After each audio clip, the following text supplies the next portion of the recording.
Hello जी, अस्सलाम वालेकुम। कैसे हैं आप सब लोग? अल्लाह पाक का शुक्र, मैं बिल्कुल ठीक ठाक। आप सबकी दुआओं से आप सब कैसे हैं? कमेंट बॉक्स में ज़रूर बताइए कि आप सब जहाँ कहीं भी हैं खैर खैरियत से रहें, कोई भी गम परेशानी बुरा वक्त आप तक ना पहुँच सके। आमीन सुमा आमीन। हाय, ध्यान से, बच्चा ना डर जाए। आवाज जा रही होगी। यही तो मैं कह रही हूँ, क्या करूँ फिर? ऊपर आवाज़ जाएगी ना। नीचे भी जा रही होगी। ओए ना कर, छोड़ दे।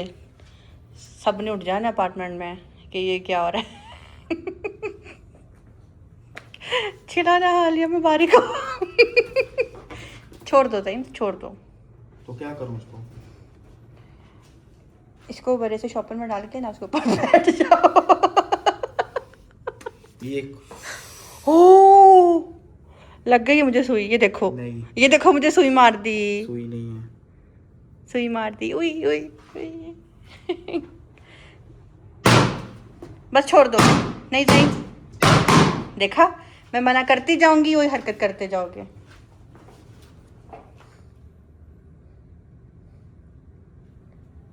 छोड़ दो आप। आप दे दो, पट गए।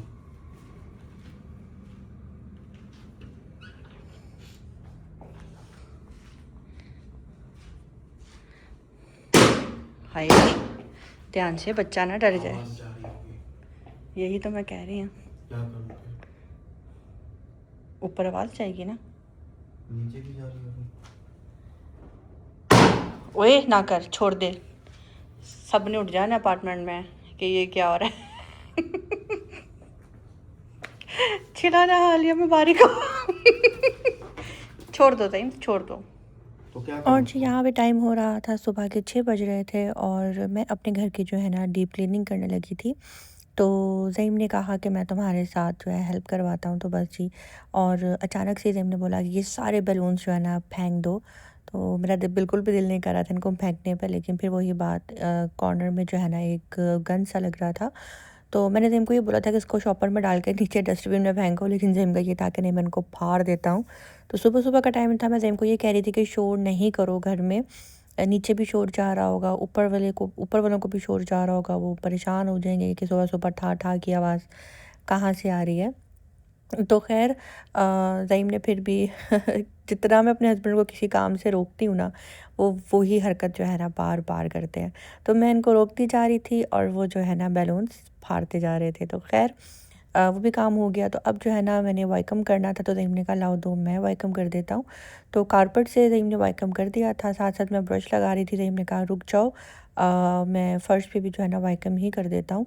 तो बस अल्हम्दुलिल्लाह, शुक्र अल्लाह पाक का लाख-लाख कि जब भी कभी मैं कोई भी काम कर रही हूँ घर का, किचन का, तो मेरे हस्बैंड मेरे साथ अगर फ्री हों तो हेल्प ज़रूर करवाते हैं मेरे बगैर कहे। तो ये मुझे बात अपने हस्बैंड की बहुत अच्छी लगती है। अच्छा, ये जो स्कार्टिंग है ना, आई थिंक इसको स्कार्टिंग ही बोलते हैं। इसके ऊपर भी डस्ट जो है ना आ जाती है, तो वो बहुत बुरी लग रही होती है। तो यहाँ से भी ज़ेम जो है ना साफ़ कर रहे थे, वाइकम कर रहे, तो मैं उनको ये कह रही थी कि मैं वैसे ही साफ़ कर लेती है। तो बस यही डीप क्लीनिंग होती है। और जितना सफाई का मुझे होता है ना, उतना ही मेरे हस्बैंड को भी होता है कि घर साफ़ होना चाहिए, कहीं पे मिट्टी नहीं होना चाहिए। अच्छा, वैसे दिखने में साफ़ लग रहा होता है, लेकिन जब आप सफाई करने लगते हो ना, फिर जो है ना अच्छा खासा गंद डस्ट इकट्ठी हो जाती है, नज़र आना शुरू हो जाती है।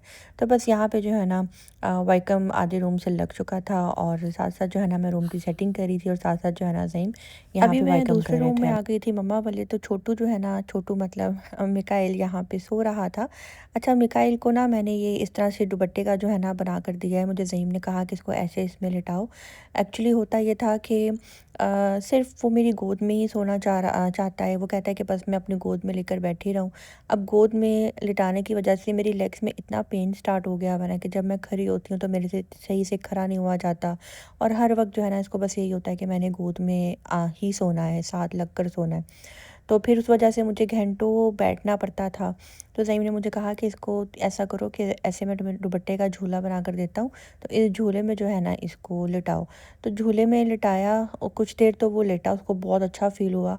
लेकिन उसके बाद जो है ना उसको घबराहट शुरू हो गई और फिर हमें जो है ना झूले में से इसको निकालना पड़ा। जबकि ये बहुत अच्छी चीज़ है और पाकिस्तान में जो है ना हर घर में जब बच्चा होता है तो इसी तरह से जो है ना ये वाला झूला बनाकर बच्चे को उसमें लिटाया जाता है। सही होता है कि ज़रा बच्चे के सर की शेप भी अच्छी बन जाती है, बच्चे जो है ना ईज़ी फ़ील करता है। अभी ये आपको झूला ज़रा थोड़े फासले पे लग रहा होगा, लेकिन बाद में हमने इसकी सेटिंग कर दी थी ठीक से। तो अभी ये बनाया ही था, इसके अंदर इसको लिटा दिया था, तो मैंने कहा चलो ये सो रहा है तब तक घर की सफाई कर लेते हैं। तो बस हमने बिल्कुल भी ये नहीं किया कि आदत डाल दें इसको जी अपने साथ ही, या अपने साथ चिपका कर रखने की, गोद में सुलाने की। वही कहते हैं ना कि प्रेगनेंसी के 3 यानी कि 3 सेमेस्टर नहीं होते, 4 सेमेस्टर होते हैं। एक तो फर्स्ट सेमेस्टर में पहला, दूसरा, तीसरा महीना होता है, सेकंड सेमेस्टर में चौथा, पाँचवा, छठा महीना होता है, और थर्ड सेमेस्टर में 7, 8 एंड 9th होता है।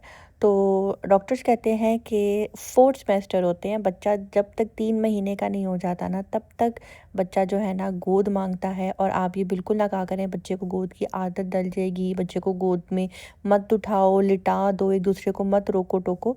एक्चुअली होता ये है कि ज़ाहिर-सी बात है, बच्चा जब आपके अंदर होता है तो उसकी जो पोज़ीशन होती है, उसकी पोज़ीशन जो है ना वो अंदर ऐसी होती है जैसे वो खड़ा हुआ है, ठीक है?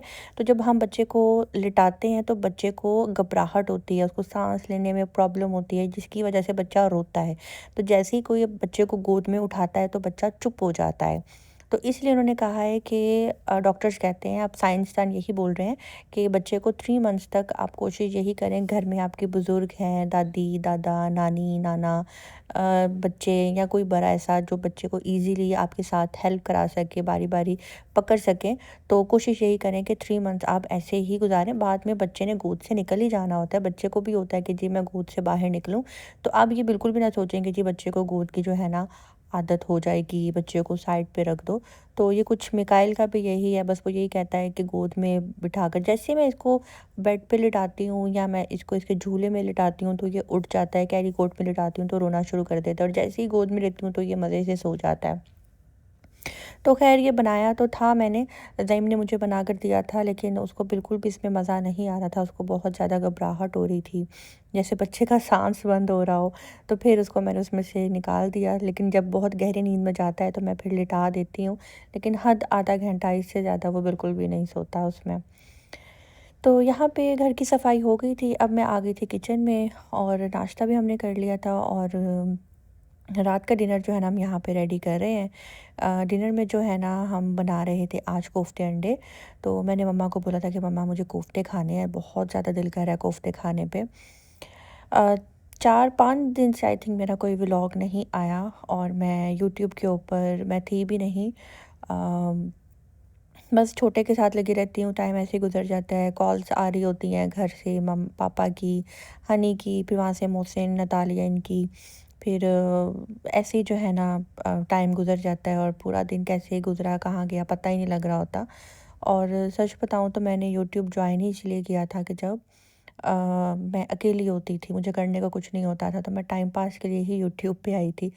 अब जो है ना थोड़ी मसरूफ़ियत मेरी बढ़ गई है, तो मुझे तो ऐसा लग रहा है कि शायद अब मैं रेगुलर व्लॉग्स ना लगा सकूँ, रेगुलर मैं यूट्यूब पे ना आ सकूँ। जितना भी मेरे से होगा मैं लगा दूँगी, जब मुझे लगा करेगा कि मैं ईज़ी हूँ, ईज़िली व्लॉग लगा सकती हूँ, शेयर कर सकती हूँ, मैं आ जाऊँगी।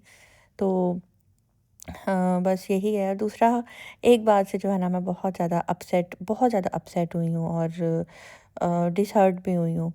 मैं अपने इस यूट्यूब चैनल पे कोई भी नॉर्मल भी बात कर लूँ ना, कोई भी, फॉर एग्ज़ाम्पल शादी से रिलेटेड बात कर लूँ तो मुझे कमेंट आते हैं, तुम फलाँ को सुना रही हो।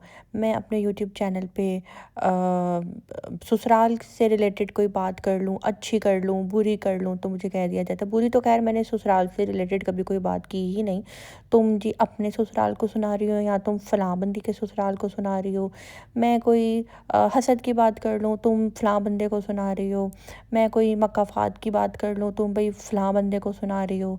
मैं यहाँ पे कोई रिश्तेदार की बात कर रही हूँ, जो सरसरी-सी सबके रिश्तेदार होते हैं, तुम फलाँ रिश्तेदार को सुना रही हो। मैं हसद की बात कर लूँ, तुम फलाँ को सुना रही हो। मतलब कि फिर मैं बोलूँ तो बोलूँ क्या? मैं मिस्टर बीन वाली व्लॉगिंग स्टार्ट कर दूँ? क्या करूँ मैं? मतलब कि मैं क्या बोलूँ? क्या दिखाऊँ? छिछोरपन दिखाऊँ, नेगेटिविटी बोलना शुरू कर दूँ, या मैं अपने ससुराल की बुराइयाँ शुरू कर दूँ क्योंकि उस पे व्यूज़ ज़्यादा आना शुरू हो गए हैं आजकल, या मैं फिर लोगों की बदख़ुइयाँ शुरू कर दूँ, उस पे व्यूज़ ज़्यादा आना शुरू हो गए हैं। मतलब कि मैं फिर किस टॉपिक पे बात करूँ? मैं ना दुनियादारी पे बात कर सकती हूँ, करूँगी तो तुम फ़लाँ को सुना रही हो। तो देखिए मैं अपना व्लॉग बनाती हूँ और इसमें मैंने जो भी बात करनी होती है अपने व्लॉग से रिलेटेड पब्लिक से, अब यकीन करें मुझे इतने कमेंट आते हैं, उस पे मैसेज आते हैं इंस्टाग्राम पे, जिसमें अक्सर लोग मुझे बोल रहे होते हैं स्वीटी जी हमारी ये बात शेयर करें, लोगों को बताएं, लोगों तक पहुँचाएँ। तो वो बात ऐसी होती है, मुझे ऐसा लगता है कि अगर मैं कभी लोगों की स्टोरीज़ यहाँ पे सुनाना शुरू कर दूँ ना, तो लोगों ने कहना तुम ये अपनी बात बता रही हो, तुम ये फ़लाँ की बात बता रही हो, तुम ये उसके बारे में। तो यार मुझे आप आज सब बता दें कि मैं अपने व्लॉग में फिर क्या बोलूँ? क्या सुनाऊँ, क्या बताऊँ? फैमिली में कोई शादी आ जाए, शॉपिंग स्टार्ट हो जाए, तो लो जी कंटेंट आ गया, अब तो तुम यही करोगी। अल्लाह पाक ने 8-9 साल बाद मुझे औलाद दी है। जब नहीं थी तब ताने सुनती थी, बातें सुनती थी। मैंने 4 गिनती के व्लॉग क्या लगा दिए अपने बेबी से रिलेटेड, लो जी कंटेंट पैदा हो गया। तो भई मेरा बेबी मेरे लिए कंटेंट नहीं है, ठीक है? मेरे पास जब ये नहीं था ना, तो मैंने 6-7 साल व्लॉगिंग बगैर कंटेंट के की है। और वैसे भी यहाँ पे यूट्यूब पे जो भी आता है कोई बात करने, कुछ बताने या व्लॉग्स बना रहा होता है, तो उसके अंदर उसके लाइफ में जो प्रेजेंट में चल रहा होता है वो उसी से रिलेटेड ही यहाँ पे व्लॉग बना रहा होता है। तो मेरे बच्चे को नेक्स्ट टाइम कंटेंट नहीं बोलना, मेरा बच्चा कंटेंट नहीं है। मैं अगर इसको कभी नहीं भी दिखाऊंगी, इसकी नहीं भी बात करूंगी ना, तो भी देखने वालों ने मेरे चैनल को देखना है, मेरे व्लॉग्स को देखना है, कमेंट करना है, बस यही बहुत है। तो मतलब कि मैं कुछ भी दिखा दूँ, कुछ भी बता दूँ ना, उससे प्रॉब्लम ही प्रॉब्लम है। तो आप लोग मुझे बता दें कि क्या मैं मिस्टर बीन वाली व्लॉगिंग स्टार्ट कर दूँ जो खामोशी से होती है, लाइक इशारों के साथ, बस ये अंडे हैं ऐसे करके बोलना शुरू कर दूँ? आपने मुझे कमेंट बॉक्स में ज़रूर बताना है। तो इस बात ने जो है ना मुझे बहुत ज़्यादा परेशान किया। ख़ैर यहाँ पे मैं एक और बात सोच रही थी, क्यों ना मैं यहाँ पे क्यों ने यानी कि Q&A का व्लॉग लेकर आऊँ। तो आपने मुझे बताना है कि मैं अपने हस्बैंड के साथ करूँ कि अपनी मम्मा के साथ करूँ। आप लोगों के सवाल होंगे और हमारे जवाब होंगे, जो भी आप लोग मेरे से पूछना चाहते हैं, मेरी मम्मा से पूछना चाहते हैं या मेरे हस्बैंड से पूछना चाहते हैं। तो अगर तो आप लोग चाहते हैं कि हम तीनों एक साथ करें तो भी बताइएगा, अगर आप लोग चाहते हैं कि हम लोग अलग अलग से करें तो भी बताइएगा। और जो जितने भी सवाल हैं मैं कोशिश करूँगी कि आपके उन सवालों के जवाब हम दे सकें। तो आपने अपने अच्छे अच्छे सवाल जो है ना वीडियो में करने हैं, ताकि मैं बहुत जल्द जो है ना Q&A की वीडियो जो है ना लेकर आऊँ आप सबके लिए, क्योंकि बहुत से सवाल किए जा रहे हैं अभी। तो मैं इस बात से रिलेटेड जो है ना वीडियो बनाऊंगी, आप लोग सवाल करना और मम्मा, मैं जो भी मम्मा से सवाल होंगे मम्मा जवाब देंगी, जो मेरे से होंगे मैं दूंगी, जो मेरे हस्बैंड से होंगे वो देंगे। तो इंशाल्लाह इस पे वीडियो ज़रूर बनाऊंगी।